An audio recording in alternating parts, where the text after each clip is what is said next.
Hello everyone, and welcome to my British Royal Family official channel. I hope everyone is having a wonderful day. Before we begin, please hit the subscribe button and give this video a thumbs up. The public will be welcome to recommend thoughts for a commemoration that will praise the striking existence of Sovereign Elizabeth II. Work to make a dedication to the noteworthy existence of Sovereign Elizabeth II starts this week on the commemoration of her demise. Both a living memorial, which could include new facilities like parks or projects to assist the needy, and a permanent reminder, such as a statue, will be open to public input. Choices will be declared to harmonize with what might have been her 100th birthday celebration in 2026. Aristocrat Janvrin, who filled in as her confidential secretary, has been named by the public authority to seat the Sovereign Elizabeth Dedication Board, a free body that will think about the choices.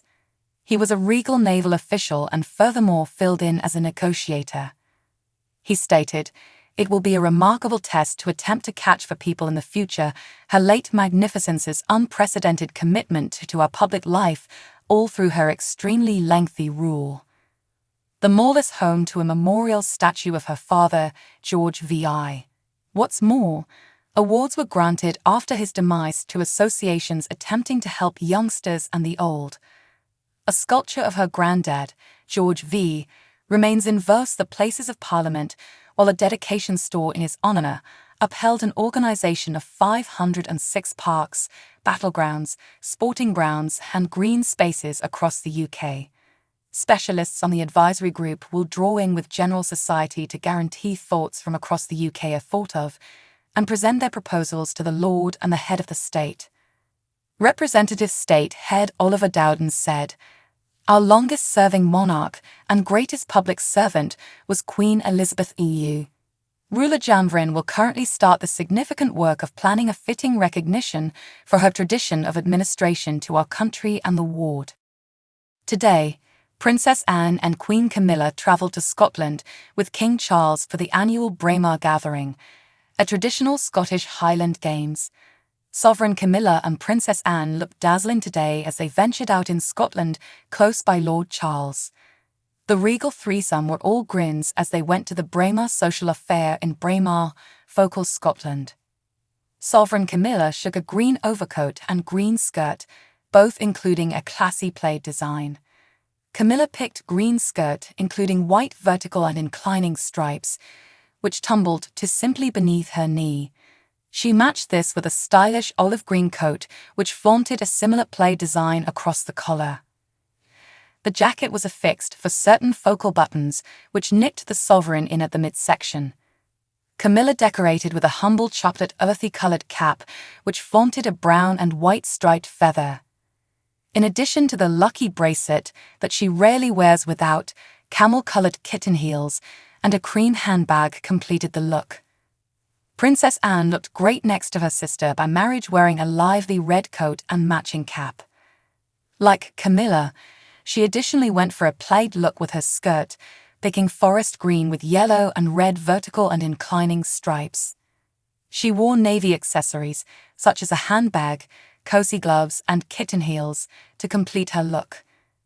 The elegant regal women kept their cosmetics basic, despite the fact that Princess Anne chose to shake a red lip with regards to her monochromatic look. Princess Anne wore pearl studs and Queen Camilla wore her signature clip-on pearls, respectively. Lord Charles looked smart in a vivid kilt, beige petticoat and coat, polishing off the look for certain woolly red socks. Ruler Harry and Meghan Markle joined countless popular faces at Beyoncé's show at SoFi Arena in LA on Friday night. However, they had altogether different encounters. Sovereign Harry and Meghan Markle appeared to have altogether different encounters at a Beyoncé gig the previous evening. The Duke and Duchess of Sussex were spotted at the widely popular vocalist show at SoFi Arena in Inglewood on Friday night, some portion of her three-night stretch for the sold-out Renaissance World visit. The British royals who were there were just one aspect of the evening. The concert itself featured an all-star lineup that included legends of hip-hop. DJ Khaled set the vibe, opening the night that likewise highlighted exhibitions by 2 Chainz, was Khalifa, Roddy Ricch, Coi Leray, Offset, and Lil Wayne. While Doria, Meghan's mother, was seen dancing and waving during the performance, Harry appeared more reserved and frequently checked his phone, leading some observers to believe he appeared uninterested. The uninvolved look on the sovereign's face got the notice of many on Twitter, with some approaching up with hypotheses concerning why he didn't appear to be having a good time. He generally looks so hopeless when she hauls him out for her Lil photograph operations. Perhaps this was his discipline for remaining close to that gorgeous lady in Japan, one analyst posted. Harry looks hopeless, not grinning, hands in pockets. His thoughts are elsewhere, said another commenter. A few clients snapped the picture as a suitable opportunity to tell a wisecrack, with one client expressing, "I keep thinking about whether the word Renaissance confounded Harry's better half, and she thought it was like the middle-age fair." Bianca delivered a standout performance that had her fans on their feet, but Harry was not as amused as the others. Toward the beginning of July, the imperial couple chose to head out in different directions, from Spotify in the wake of recording just a single episode and dropping a supposedly $20 million arrangement as per individuals. The Spotify bargain was nothing contrasted with the revealed $100 million arrangement among Netflix and the couple's creation organization, which was endorsed in mid-2020. People reports that budget reductions and labor strikes have subsequently slowed production over the past 3 years, despite the $100 million in force. The imperial relatives were upbeat as they went to the occasion that was seldom missed by the late sovereign. Lord Charles, Sovereign Camilla, and Princess Anne looked charmed as they partook in the Braemar Games today out of appreciation for the late Sovereign Elizabeth. The regal relatives gave off an impression of being cheerful as they sat together at the occasion that was seldom missed by the late sovereign. The Lord addressed the illustrious family close by his better half Sovereign Camilla, the first since Sovereign Elizabeth's passing. The Braemar social occasion is one of the most popular of the Good Country Games. It was a specific number one of the late ruler who seldom missed the exhibition, which happens in September every year close to Balmoral Palace, Aberdeenshire. The sovereign was routinely imagined partaking in the occasion close by the then ruler Charles and others. Charles was consistently spotted at the occasion close by his mom, with the regal family presently seeing out their late spring occasions at Balmoral Palace. The sovereign was consistently envisioned partaking in the occasion close by the then ruler Charles and different individuals from the firm. Anne, Princess Royal, and her husband Timothy Lawrence joined the King and Queen on Saturday. The 4 royals sat together and watched on as competitors struggled it out before observers.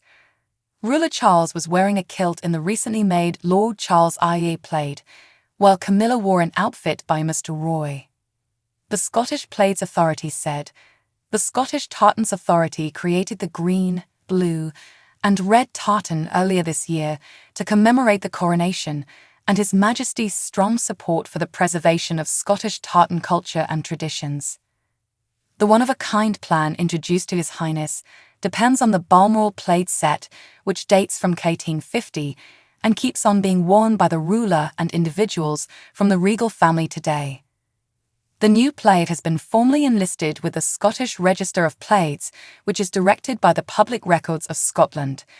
There is a central triple-stripe pattern on the cloth, which was woven in Selkirk by Lochcarron of Scotland using only Scottish wool, which is a component of illustrious plaids recently worn by His Highness, including the Duke of Rothesay, Duke of Rothesay Hunting, and Master of the Isles Hunting plaids.